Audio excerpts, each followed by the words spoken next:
is my daily activities at SMP Yimi. Let's go!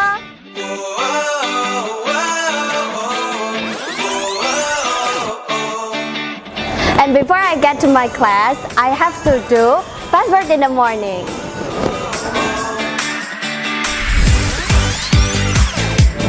Assalamualaikum Ustazah. Mount Everest is the tallest mountain in the world. What is the meaning of this password? Gunung Everest adalah gunung tertinggi yang ada di dunia.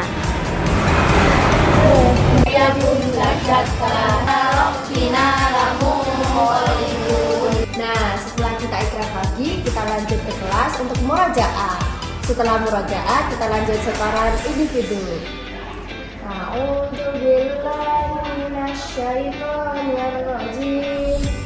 Before I get to class, I have to pray. So let's go, let's pray.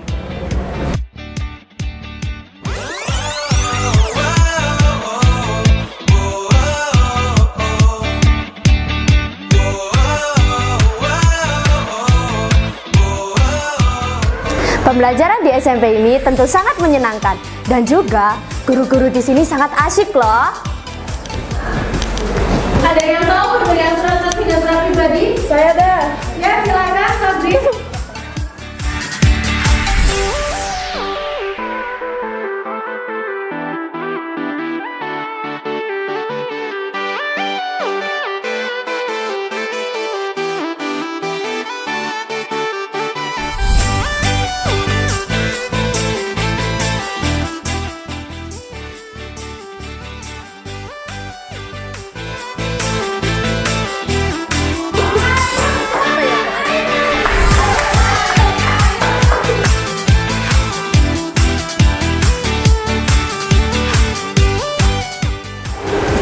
Sebelum lanjut ke pelajaran selanjutnya, kita baca-baca buku dulu yuk.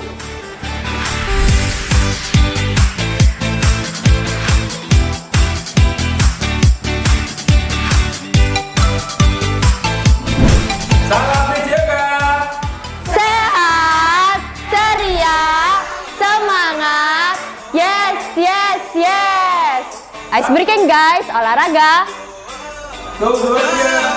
Pada hari Minggu ku turut ayah ke kota, baik delman istimewa.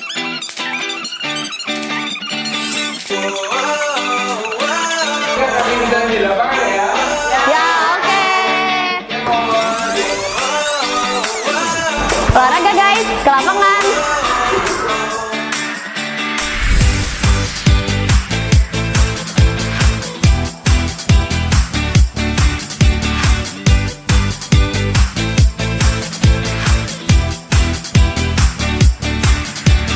Nah, itulah keseruan keseharian kita di SMP ini. Jangan lupa kerjain PR kalian. Jangan lupa sholat sama ibadahnya. Jangan lupa berdoa buat gurunya. Terus saya mulai. Ya, bye-bye. Bye-bye.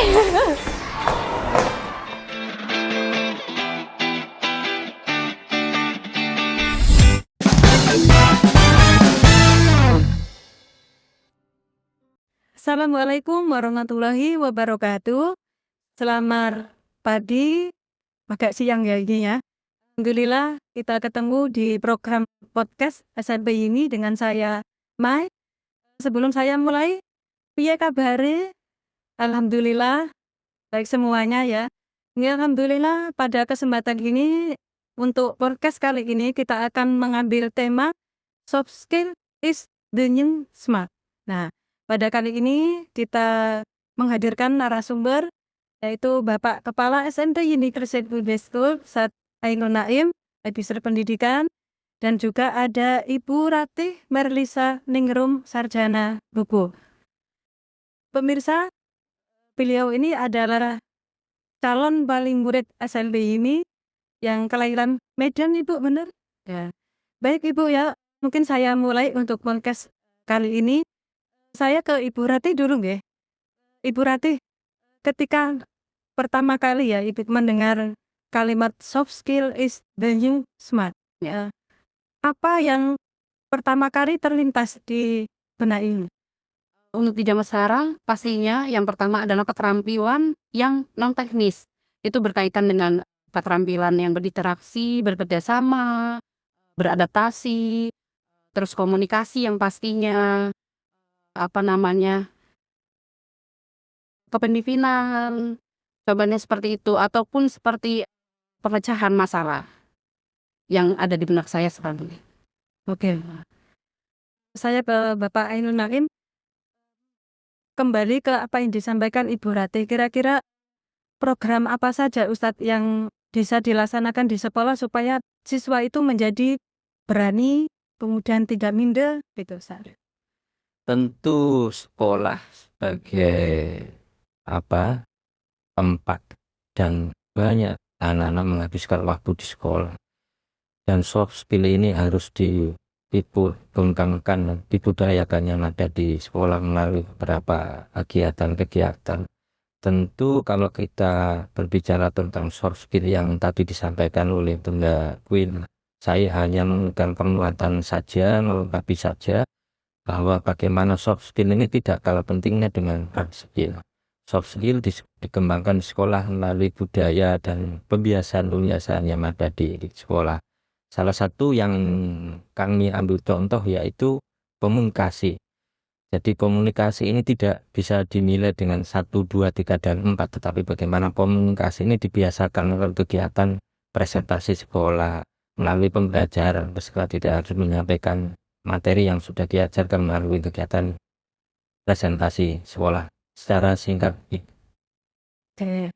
Jadi untuk soft skill ini tuh sebenarnya tidak hanya di komunikasi saja ya Ustadz. Bisa di ketika anak itu bisa memanage waktu, Betul. kemudian bagaimana dia bisa bekerja di sebuah tim gitu kan, bisa termasuk juga untuk soft skill untuk putra putri nggih. Kreativitas ini. Nah, benar ya. Jadi mungkin apa yang Bunda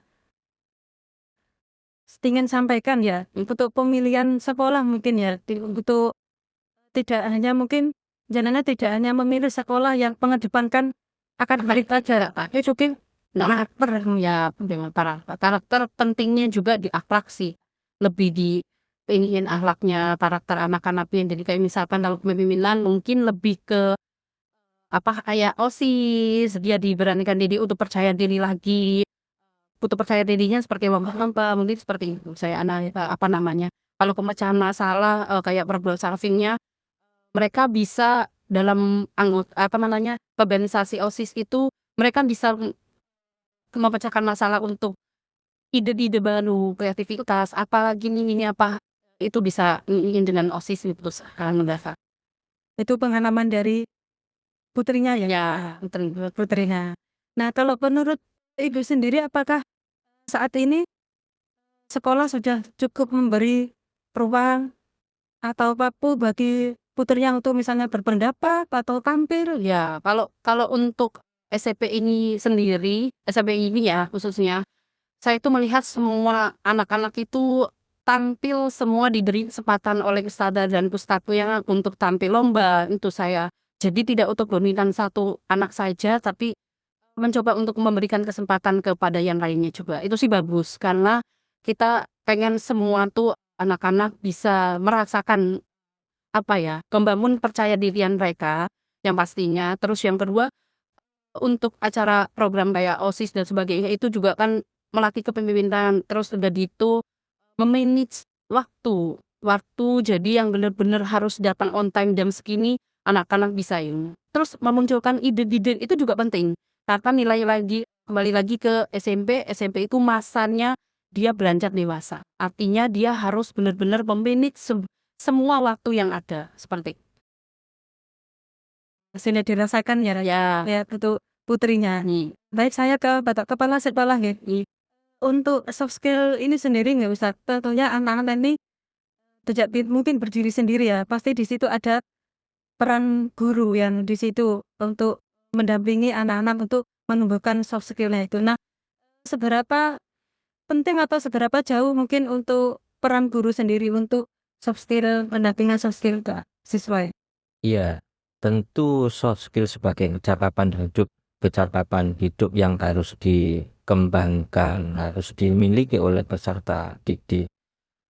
Pemikiran kita harus kita aktualisasikan melalui tindakan, kemudian tindakan harus lakukan secara terus-menerus menjadi sebuah kebiasaan, kemudian menjadi sebuah karakter dan nasib. Nah, saya yakin bahwa ketika soft skill ini dikembangkan secara terus-menerus melalui karakter yang dimiliki oleh setiap anak, tentu akan menjadikan sebuah perilaku yang baik. Dan untuk menunjang kesuksesan masing-masing dan pada anak, peran guru, bagaimana guru selaku SDM yang ada di sekolah juga bertugas memberikan teladan, memberikan pendampingan, pengawalan melalui budaya sekolah. Bagaimana kehadiran guru di sekolah, bagaimana kehadiran guru di dalam kelas untuk disiplin waktu, itu sebagai salah satu contoh daripada anak-anak untuk melihat figur sebagai seorang guru. Bagaimana guru menyampaikan untuk bisa berkomunikasi dengan bahasa yang baik. Guru sebagai teladan juga harus memberikan contoh yang baik bagaimana berkomunikasi. Itu di dalam proses pembelajaran. Tetapi banyak juga budaya-budaya yang ada di sekolah terkait untuk yang kita laksanakan sejalan dengan penguatan pendidikan karakter keagamaan. Bagaimana melaksanakan sholat tepat waktu, bagaimana melaksanakan sholat yang baik, itu adalah sebagai bentuk penguatan karakter untuk kecakapan soft skill-nya daripada anak-anak. Dan yang paling penting yaitu bagaimana menumbuhkan percaya diri tadi yang disampaikan oleh Bunda Queen, bahwa setiap anak memiliki kesempatan yang sama untuk mengikuti semua kegiatan program yang diadakan oleh sekolah tanpa pandang bulu. Jadi semua memiliki kesempatan sama, kita berikan kesempatan yang sama untuk mengikuti berbagai kegiatan lomba yang dilaksanakan di internal maupun di luar sekolah. Yang kita tanamkan adalah, yang pertama adalah terbaik untuk dirimu sendiri, kemudian yang kedua terbaik untuk keluargamu, yang ketiga terbaik untuk sekolah. Itu yang kita tanamkan kepada anak-anak sehingga mereka punya kepercayaan diri yang kita pupuk untuk mengikuti berbagai kegiatan. Jadi tidak ada rasa minder kalau sudah membawa nama sekolah, ya itu sebagai tanggung jawab memang, dan itu untuk menumbuhkan kepercayaan daripada anak-anak. Berarti ini guru itu sebenarnya punya peran penting nggak satu Betul. sebagai role model pembelajar pembentukan soft skill-nya siswa. Betul. Jadi guru, kalau boleh saya sampaikan, soft skill kecakapan ini tidak perlu disampaikan melalui kata-kata, tapi melalui perilaku. Karena perilaku yang sebagian, karena anak dengan memandang, melihat, mendengar, mencontoh, mereka akan menjadi sebuah. Menarik ya ini tema kali ini ya, soft skill. Ibu ya, boleh saya tahu putranya ada berapa, Bu? Alhamdulillah putra saya 3. Yang pertama di SMP ini kelas 9, yang kedua di SD ini kelas 6, dan yang ketiga di TK ini. Oke, ya. Gini nih Bu ya, untuk tiga-tiganya ini kan pasti punya karakter yang beda-beda ya. Apakah di situ Ibu pernah mengalami situasi ketika anak-anak itu minder atau tidak percaya diri, itu barangkali bisa diceritakan? Iya, pastinya adalah karakter anak 3 yang berbeda itu pasti ada dengan Fatur Hakim, tapi berbeda anak itu pasti ya. Jadinya karakter yang pertama mungkin lebih harus ayo lebih disupport. Tapi kalau yang kedua dia dengan kesadaran sendiri, dia sudah, kalau aku mau maju ya maju, kalau enggak ya jangan dipaksakan, karena percaya diri dia sudah ada tumbuh. Kalau yang pertama itu harus support, harus ayo kamu pasti bisa, harus penuh dengan dukungan. Dan yang ketiga, dia tipe yang disupport, tiba-tiba ada yang ngetawain dia, misalkan nanti karena masih anak kecil ya, ada yang ketawain dia tuh langsung lemah lagi. Jadi butuh dorongan penuh, karena menurut dia kalau sudah ditertawakan dia nggak bagus, dia jelek gitu loh ibaratnya. Jadi dengan 3 anak yang berbeda ini saya harus menumbuhkan keterampilannya dengan berbeda-beda ya, karena dengan usianya mereka sendiri, keterampilan ya, waktu ya, kreativitas yang kita punya harus kadang-kadang yang namanya orang tua itu kan sabarnya harus benar-benar dipupuk ya, dan iya supportnya juga seperti itu. Jadi yang pastinya karakter anak 3 ini dengan berbeda, yang pasti harus sabar, kuncinya sih sabar. sabar ya. Ya, sabar. Dan mungkin support itu memang benar-benar dibutuhkan untuk anak ketika dalam kondisi dia down atau mungkin waktu saat semangat-semangatnya itu kalau ada support dari Ya, orang tua. ya pastinya support. Apalagi yang kecil berbeda dengan yang besar. Kalau yang kecil sudah berani tampil, nanti kita belikan mainan ya, seperti itu ya. Tapi kalau yang besar, support kalau kamu bisa seperti ini, insya Allah kalau ada rezeki kita belikan sesuatu. Nah, seperti itu. Jadi kita membersamai anak kita yang ABG dengan yang setengah yang mau ABG dengan yang kecil itu berbeda. Berbeda, jadi cara sudut pandangnya seperti apa. Apalagi dengan yang pertama, dia akan mencontoh dengan adik-adiknya. Ibaratnya seperti itu. Jadi bukannya kita kepingin yang the best buat yang pertama, tapi karena dia harus mencontohkan ke adik-adiknya, dia harus ibaratnya tidak ada luka sedikit, celah sedikit. Kamu harus menunjukkan yang terbaik buat adik-adikmu. Walaupun sebenarnya kita sedikit memaksakan dia, tapi akhirnya dia punya berpikiran, oh iya, aku menjadi kakak, jadi setidaknya saya bisa menunjukkan yang terbaik yang jadi. Dia ini semakin panas, semakin menarik. Kita break dulu sebentar, nanti kita lanjut lagi di sesi berikut.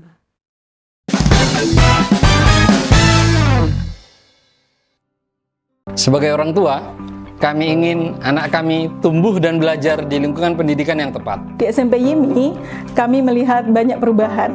Anak kami jadi lebih mandiri, lebih sopan, dan bertanggung jawab. Hafalan Qur'annya terus bertambah, dan semakin peduli dengan nilai-nilai agama. Minat dan bakat anak kami terasah dengan baik. Kami bersyukur bisa memilih SMP YIMI. Sekolah maju, unggul, dan berprestasi.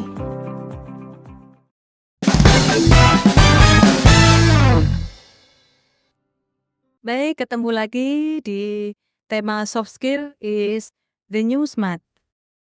Ke Ibu dulu ya Ibu. Selama ini putranya kan 3 ya Ibu ya. Ada yang sudah di SMP, di SD, sama di TK. Nah, hal-hal apa yang dibutuhkan anak-anak, apakah ini pernah dialami ya? Dibutuhkan anak-anak tapi saat itu juga ikut tidak bisa memberikannya ke putra-putrinya. Apa ya, kalau untuk masalah menyangkut tentang anak, kalau bisa sebisa mungkin saya dan suami supportnya kan. Nah, ibaratnya dari segi semuanya kalau bisa kita the best. Kalau bisa kita, apalagi yang dengan anak kita yang lagi SMP nih ya, SMP ini kan harus bisa jadi teman, harus bisa jadi bestie, harus bisa jadi temannya dia teman curhat, dia muncul ketika-tiganya. Tapi kalau yang SD mungkin karena dia belum dewasa sekali, dia hanya mikirinnya karena cowok juga ya. Jadi mungkin dia mikirinnya masih tentang game seperti itu. Tapi kalau yang TK, kita harus support terus setiap ini tentang kalau bisa ada teman-temannya yang ngata-ngatain dia apa segala macam, namanya anak kecil ya. Kita jangan membiasakan namanya anak kecil, namanya Delta, itu kita tidak boleh membenarkan dari namanya anak kecil. Itu tidak boleh. Jadinya akhirnya terbiasa dia dilindungi oleh orang tuanya. Nanti jangan salahkan pada waktu besar dia akan merasa ngatain orang tapi dia tidak ada dekingannya. Ayah bulaku pasti membela. Saya tidak setuju dengan seperti itu. Semua harus saya support, masalah apapun orang kami sebagai orang tua sudah semaksimal. Setidaknya sebagai orang tua bisa membuka rasa saya. Iya, seperti itu. Percaya diri untuk tampil, dan pada dasarnya saya juga suka berorganisasi. Dan alhamdulillah sudah organisasi ya banyak yang saya dudutin, apalagi dengan karakter orang yang berbeda-beda. Masa sih anak sendiri kita tidak bisa membaca karakternya gitu loh. Jadi kita support penuh deh dengan kesabaran yang pasti tuh. Jadi orang tua harus banyak sabar. Itu aja sih ya. Saya ke Bapak Kepala Sekolah dari beberapa siswa atau beberapa wali siswa yang Ustaznya. Salah satu mungkin atau sebagiannya mungkin ketika memasukkan anak di sekolah itu pasti ada keinginan lah untuk supaya percaya diri anak saya itu tumbuh, tidak hanya diajarkan di rumah saja tapi di sekolah juga. Nah, ada mungkin program kegiatan sekolah gitu Ustadz yang bisa menumbuhkan rasa percaya diri siswa. Iya, terima kasih atas pertanyaannya. Memang kalau ngomong percaya diri itu ya harus dimulai daripada diri kita, kemudian diasah melalui pembiasaan yang harus dilakukan secara terus-menerus oleh anak didik kita. Kalau ngomong program di dalam proses pembelajaran pun tadi sudah saya sampaikan ke anak-anak bagaimana dia bisa berbicara di depan teman-temannya, di depan guru-gurunya. Itu salah satu di dalam proses pembelajaran melalui kegiatan presentasi yang harus bernalar kritis. Anak-anak juga dalam kepercayaan diri juga harus dikali dengan kemampuan untuk penguasaan konsep materi dan lain sebagainya. Tidak mungkin punya percaya diri tapi tidak bisa percaya diri tapi tanpa milih konsep, punya materi yang harus disiapkan. Itu sedang kita siapkan. Tetapi juga percaya diri ini juga perlu dilaksanakan melalui salah satu kecerdasan emosional. Kalau di SMP ini taruhlah setiap pagi ngaji, kemudian proses pembelajaran. Yang pertama bagaimana mengejutkan kecerdasan spiritualnya, kemudian intelektualnya, kemudian kalau setelah proses pembelajaran sholat asar baru masuk di kegiatan eskul yang salah satu tujuannya adalah penguatan emosional, penguatan pemecahan masalah untuk percaya diri yang salah satunya melalui kegiatan public speaking. Jadi anak-anak memang di salah satu kegiatan ekstra itu ada public speaking. Kemudian tadi yang disampaikan oleh Bunda Queen bahwa anak-anak juga melalui wadah organisasi itu sebagai bentuk organisasi kecil di tingkat sekolah yang itu anak-anak bagaimana melalui kegiatan LDKS, melalui kegiatan-kegiatan yang disupport sepenuhnya oleh anak-anak OSIS itu juga sebagai pembelajaran pendidikan bahwa kamu punya peran dibandingkan yang lain, kamu punya peran lebih ini loh di sini. Kemudian juga di kegiatan apapun kamu juga berani untuk berbicara, kemudian berani untuk tamu itu yang kita ajarkan kepada. Memang kalau kita hanya ngomong masalah public speaking, dari situ mungkin percaya diri anak lebih tumbuh lagi ya. Ini saya yang kelewatan satu bahwa di mata pelajaran itu ada namanya hadis. Jadi anak-anak di SMP Limi ada salah satu muatan kurikulum pesantren yang namanya hadis. Itu anak-anak memang harus menghafalkan sekian hadis. 30 untuk yang kelas 7, 60 untuk yang kelas 8, kemudian 100 untuk yang kelas 9. Dan aplikasinya adalah mereka harus menyampaikan muhadharah, harus berbicara di depan teman-temannya melalui bekal hadis yang sudah dihafalkan untuk memberikan ceramah muhadharah di depan teman-temannya. Itu sebagai untuk memupuk rasa pribadi, rasa percaya diri, rasa untuk berbicara di depan teman-temannya dan mau berpendapat, mau menulis, mau bereksperimen, mau menggabungkan beberapa kata kalimat menjadi sebuah materi menulis mereka. Jadi kalau lihat semuanya siswa mungkin ya Ustaz ya ketika pembelajaran mungkin ada untuk bertanya aja pun kadang tidak berani ya Ibu ya untuk bertanya atau mungkin mau berpendapat juga tidak berani gitu. Entah itu takut sama temennya, malu sama temennya ya tadi itu jelaskan ya kalau diajak sedikit, nah sudah seperti itu. Nah kira-kira budaya belajar yang bagaimana Ustadz nanti supaya anak-anak itu tidak takut bertanya, tidak takut berpendapat, ya. Gitu. Ini salah satu pelemahan di sistem pendidikan kita bahwa bagaimana anak-anak akan ketika guru sebagai center pembelajaran sekarang dirubah menjadi sebuah murid sebagai center pembelajaran. Nah, bagaimana kalau kami dulu belajar itu semua sumber pembelajaran dari guru. Nah, sekarang dengan kemajuan teknologi yang ada, dengan kemudahan teknologi yang ada, anak-anak harus bereksplorasi, anak-anak harus menyampaikan ide-idenya melalui internet, mencari sumber internet dan media yang lainnya. Itu yang kita tanamkan kepada anak-anak, bagaimana saya harus lebih tahu dulu daripada guru saya. Nah, kalau dulu kita tidak berani bertanya itu sebagai sebuah adab ya. Kita tidak berani bertanya kepada guru, tapi sekarang harus dibalik. Paradigma itu harus dibalik, bagaimana tanpa guru harus ada yang ditanyakan. Nah, anak-anak sudah harus berinisiatif. Itu yang kita dorong kepada anak-anak. Carilah sumber pengetahuan, carilah ibu sendiri. Kemudian nanti ayo kita sharing, jadi guru memberikan penguatan, bukan guru memberikan materi secara utuh, tapi bagaimana pembelajaran yang ada SMP Jimmy, makanya ada dibentuk kelompok kecil, grup itu sebagai bekerja di dalam tim. Jadi kemudian presentasi juga di dalam tim, tidak harus secara individu, karena komunikasi, kolaborasi di dalam tim itu sangat penting.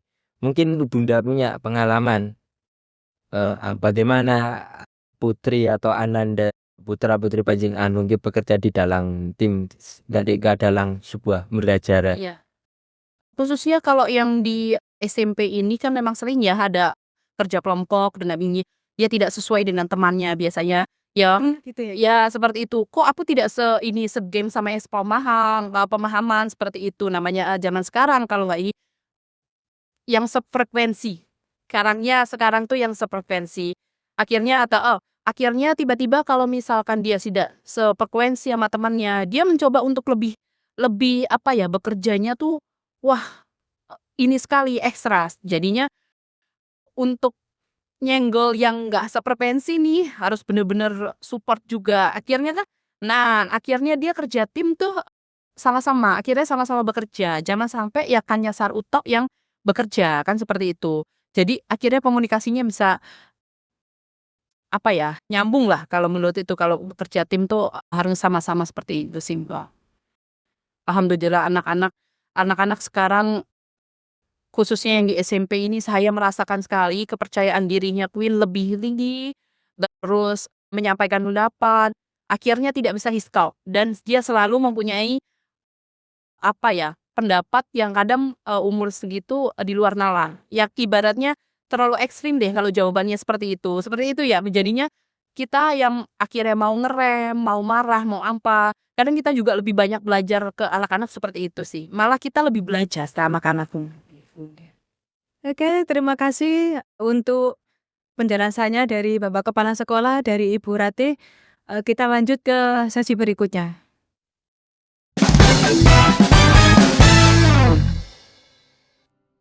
Sebagai orang tua, kami ingin anak kami tumbuh dan belajar di lingkungan pendidikan yang tepat. Di SMP YIMI, kami melihat banyak perubahan.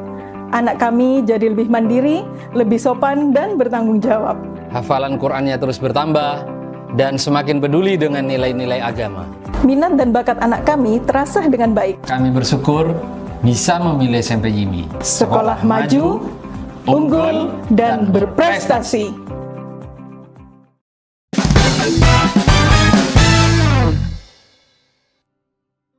Ya, kita kembali lagi di podcast SMP ini. Melanjutkan apa yang disampaikan dari Ibu tadi ya, bahwa ketika anak Anda sudah di jenjang SMP, karakternya sudah mulai terlihat gitu ya. Kemudian percaya dirinya, berani tampil, dan lain-lain gitu ya. Itu didapatkan ketika sudah mulai menginjak di SMP. Jadi orang tua juga cukup bangga ya Ibu ya ketika putrinya sudah percaya diri, punya karakter yang bagus. Kalau zaman kita dulu menemukan jati diri, mau mencari jati diri lah seperti gitu. Pasti sudah ditungsannya. Nah, Ya Bapak Kepala Sekolah ya. Ustaz, apa tantangan terbesar buat sekolah ketika wali murid menginginkan untuk pembangunan karakter siswa untuk saat ini? Ya, tentu sejalan dengan motonya sekolah atau keagamannya atau pendidikannya, bagaimana SMP menguatkan pembelajaran melalui kecerdasan spiritual, intelektual, dan emosional. Itu sebagai langkah upaya daripada sekolah untuk memberikan penguatan karakter daripada masing-masing peserta didik. Karakter pembelajaran spiritual diberikan sebagai untuk penguatan adab dan akhlaknya kepada anak-anak. Anak-anak diajarkan bagaimana membaca Al-Quran yang dilaksanakan terus menerus, dan saya yakin bahwa ketika anak-anak diajarkan untuk membaca Al-Quran, insya Allah jadi anak yang baik, anak yang memiliki akhlak sebagai preventif, tindakan preventif. Kemudian bagaimana sekolah juga menguatkan pembelajaran intelektual, bagaimana menjadi anak-anak yang tangguh melalui pembelajaran intensif, bagaimana menjadi anak-anak yang tidak putus asa. Anak yang percaya diri baik ketika berhasil maupun mereka belum berhasil. Kemudian emosionalnya juga dikembangkan melalui kegiatan ekstrakurikuler, penguatan emosionalnya ada. Makanya di tahun ini tantangan terbesar kami bagaimana membentuk anak-anak yang cakap intelektualnya, bagus akhlaknya, dan kuat spiritualnya. Makanya sekolah ada mamanya dibentuklah kelas-kelas kecil melalui kelas tahfidz, kelas bahasa sebagai penguatan intelektual dan emosional, entrepreneur ini juga sebagai sebuah kecakapan hidup untuk membangkitkan jiwa kewirausahaannya anak-anak. Jadi semua itu di SMP IMI kita berikan kepada anak-anak melalui penguatan spiritual, intelektual, emosional. Kelasnya sudah kita spesifikasikan menjadi kelas tahfidz, kelas bahasa, kemudian juga kelas entrepreneur. Tidak lain dan tidak bukan bagaimana anak-anak yang lulus dari SMP IMI ini menjadi anak-anak yang berkualitas.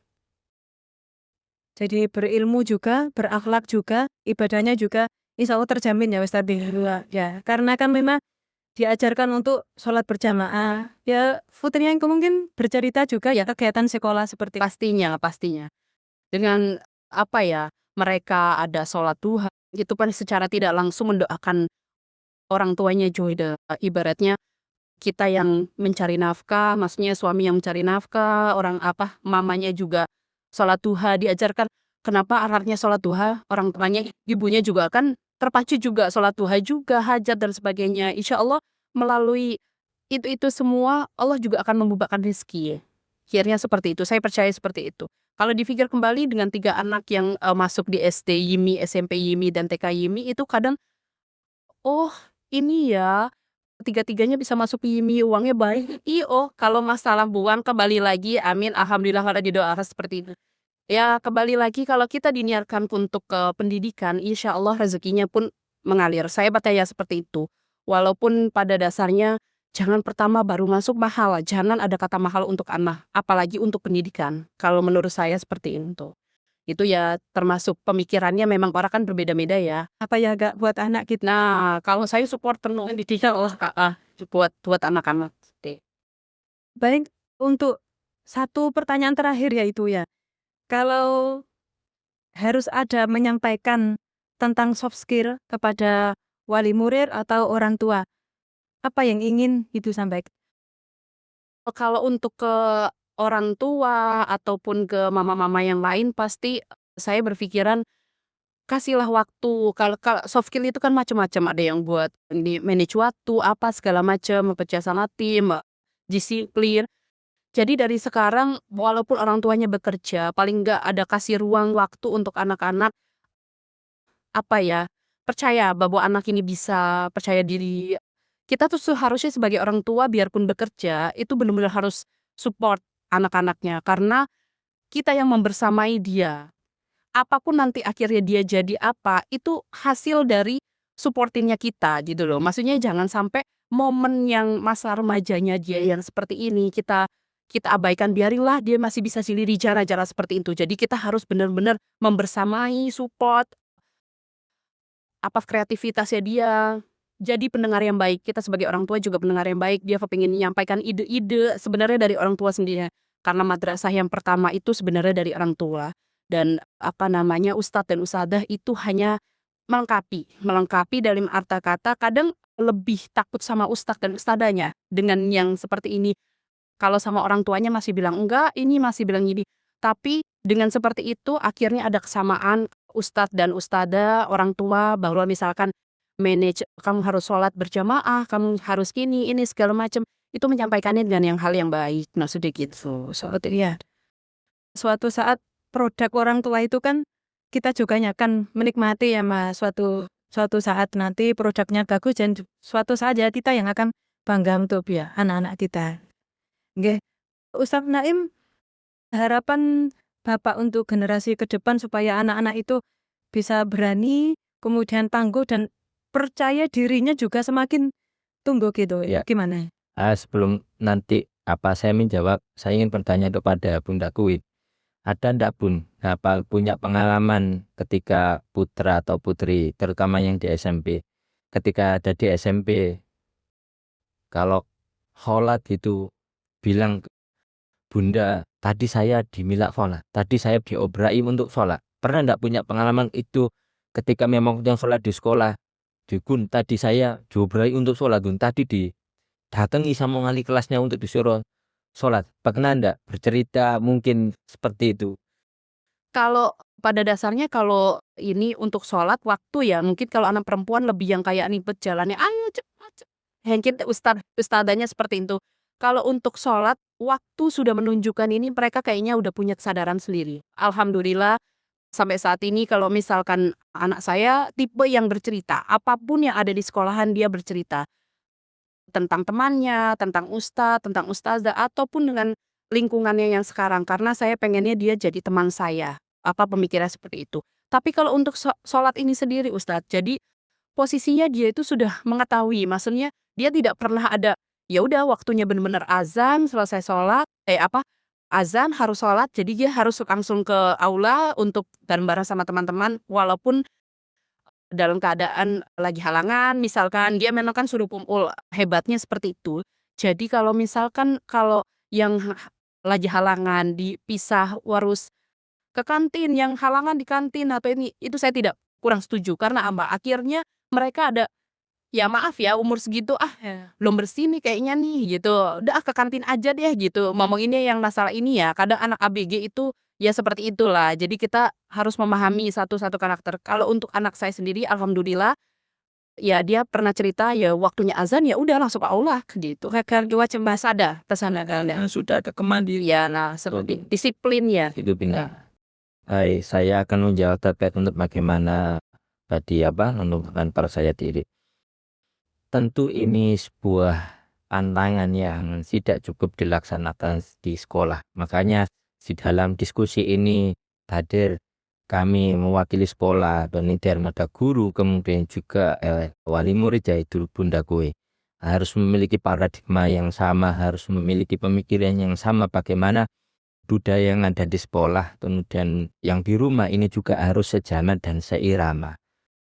Tentu soft skill ini yang ada di sekolah, di rumah juga harus yang tadi saya sampaikan seirama dan sejalan.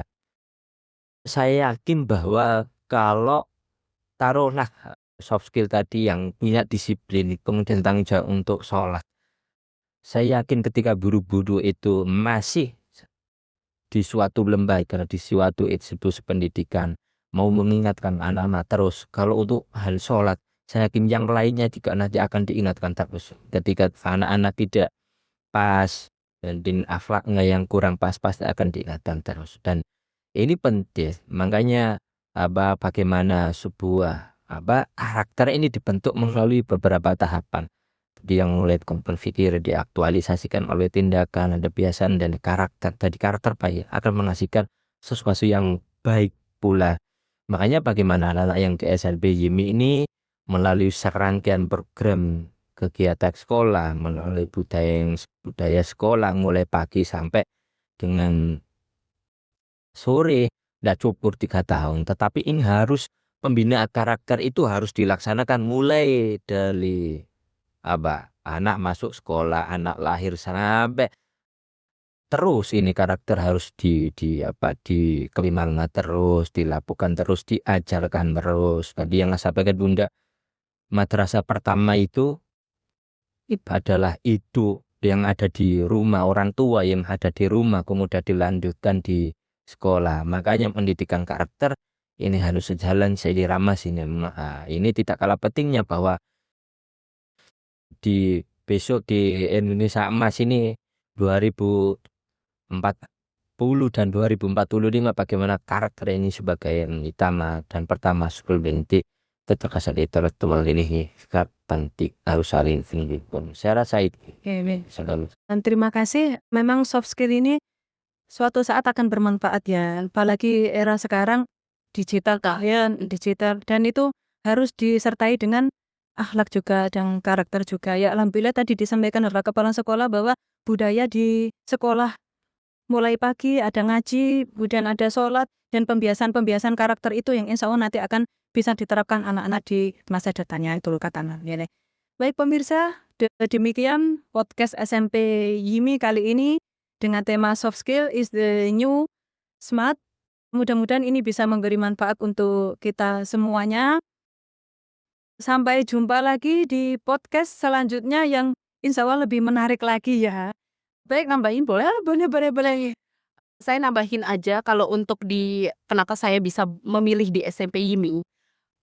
Saya bukan di-endorse, sekali lagi saya tidak di-endorse sama dari pihak yayasan ataupun dari YIMI.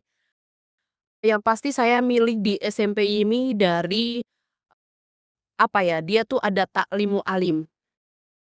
Seperti itu kitab kuning dan huruf gundul saya dulu sempat belajar ke Gawaku MI. Beneran saya dulu MI, Madrasah Ibtidaiyah, dan SMP-nya saya dulu SMP Negeri 3 Bekasi. Gitu. Terus kalau yang kakak saya milih lagi karena di sini itu menerapkan seperti pondok. Kenapa? Cewek-cewek, cowok-cowok. Jadinya dengan usia yang seperti ini, dengan usia yang anak yang masih ABG, jadi otomatis anak ini lawan jenis kan ini ya. Maksudnya ada yang kami nah, kita kan khawatir kalau sekolah sampai digabung perempuan dan laki-laki, saya tuh khawatirnya ya ada yang tidak baik ataupun yang seperti apa. Seperti lagi saya gitu. Dan di SMP ini itu dipisah. Dipisah perempuan laki-laki. Jadi kayak menerapkan kayaknya ini suatu pondok juga ya, kayak pesantren juga ya, seperti itu. Dia tuh dari berangkat paginya dia tuh ada morning ticket, ada password. Nah, dia sudah heboh nih pagi, masih belum pas menit password itu. Terus dilanjutkan dengan sholat duha, sholat hajat. Saya sangat terbantu dengan sholat duha dan sholat hajat. Karena apa? Secara tidak langsung ini loh, melalui anak-anak saya, doanya mereka insya Allah rezekinya ayahnya juga mengalir untuk pendidikannya mereka juga. Nah, udah gitu ada pembelajarannya yang benar-benar di sini ada BK. BK itu untuk apa sih? Ya untuk psikolog anaknya. Jadi dari hati ke hati orang tuanya nggak didengerin, paling nggak ustazah ya didengerin. Jadi sama nih, balance nih. Saya tuh kepinginnya nanti ada poinnya lagi Ustaz Pian untuk penambahan seminar tentang etikutnya anak sih? Karena mereka SMP ini lawan yang gimana ya? Kalau misalnya dikasih tahu kerasisi. Jadi kalau dikasih tahu masih ada apa sih, tahu apa Bunda? Tahu apa sih? Karena zaman kita berbeda. Berbedanya dengan apa? Kalau dulu kita sama guru ibaratnya dipukul pakai mistar. Kita nggak bisa menghafal, saya seperti itu. Juga bisa menghafal, saya harus berdiri di pojokan, kaki diangkat seperti itu. Karena kita tidak bisa menerapkan dengan media yang sekarang. Kita jangan sampai kesalahan sedikit, akhirnya melebar. Pemahaman dia nanti, oh ini jahat, Ustadz ini jahat. Saya tidak mau seperti itu. Tapi saya sangat terbantu sekali di SMP ini, pendekatan ke anak itu yang lebih penting. Karena apa? Masa SMP ini nggak bisa loh tarik ulur. Kita pendekatannya sebagai bestie, sebagai teman, bisa jadi sumala sebagai singa. Kalau udah nggak bisa dikasih tahu, kita harus teriang seperti itu. Nah, di SMP ini saya diajarkan karakter, ngajinya, sholatnya, alhamdulillah. Sifatnya curah iyan. Itu akhlak ya. Dari itu di akhlak di SMP itu luar biasa. Saya acungin jempol. Terus di pendidikan juga seperti itu. Lomba-lomba seperti itu. Jadi tapi harus ada psikolog juga. Itu kan ibaratnya dari hati kebatinan, ibaratnya seperti itu ya. Maksudnya doa, hajat dan sebagainya. Tapi kita perlu juga dari psikolog. Jadi nanti suatu saat saya minta seminar BE, ada seminar yang tentang attitude anak. Apalagi sekarang tuh banyak yang bullying, yang seperti itu. Saya khawatir nanti anak-anak penjenjang ke SMA, mereka punya karakter. Sekarang kan zamannya yang kayak misalkan manggil anak atau manggil orang tua, saya tidak mau seperti itu ya gitu. Tetap mengedepankan attitude. Jadi keluar dari mana nih SMP YIMI? Dia harus membawa alma mater yang bagus juga. Seperti itu. Saya sih seperti itu kepinginnya. Penambahannya seperti itu Ustaz ya. Oke. Sekali lagi ya, Ibu ini bukan endorse ya? Bukan endorse. Saya tidak di-endorse sama sekali oleh yayasan, oleh siapapun. Saya nggak endorse. Saya murni, saya diundang ke sini, suatu kehormatan buat saya, kepada yayasan, kepada Ustadz Naim, kepada ustadzah-ustadzah. Alhamdulillah sudah mendidik anak saya dalam hari guru ini. Saya juga nggak lupa mendoakan ustadz dan ustazah panjang umur, murah rezeki, semoga menjadi ladang pahalanya buat ustadz dan ustazah. Semoga sukses dunia akhirat. Mudah-mudahan kita berkumpul nanti bersama Rasulullah di akhirat nanti dalam keadaan meninggal kita juga dengan keadaan husnul khotimah. Amin amin ya rabbal alamin. Seperti itu. Baik, terima kasih Bu Rati untuk kehadirannya di podcast SMP YIMI. Saya sampaikan terima kasih juga untuk Ustadz Ainul Naim selaku Kepala Sekolah SMP YIMI. Dan sampai jumpa di podcast berikutnya. Tadi Ibu sudah bilang sudah siap ya Bu ya? Sudah siap, saya jadi hostnya. Oh, oke. Baiklah, demikian untuk tema podcast kali ini. Semoga bermanfaat. Amin. Terakhir, boleh ya Ibu ya, saya sampaikan ke pemirsa juga bahwa SMP YIMI sudah membuka pendaftaran siswa baru tahun pelajaran 2026-2027 dengan berbagai kelas peminatan ya. Ada kelas bahasa, kelas entrepreneur, kemudian kelas tahfidz dan kelas reguler. Oke, selamat bergabung. Kami tunggu pemirsa untuk kedatangannya di SMP ini. Sekali lagi saya ucapkan terima kasih. Mudah-mudahan memberi manfaat untuk kita semua. Selamat siang dan wassalamualaikum warahmatullahi wabarakatuh. SMP YIMI, oke agamanya, top pendidikannya.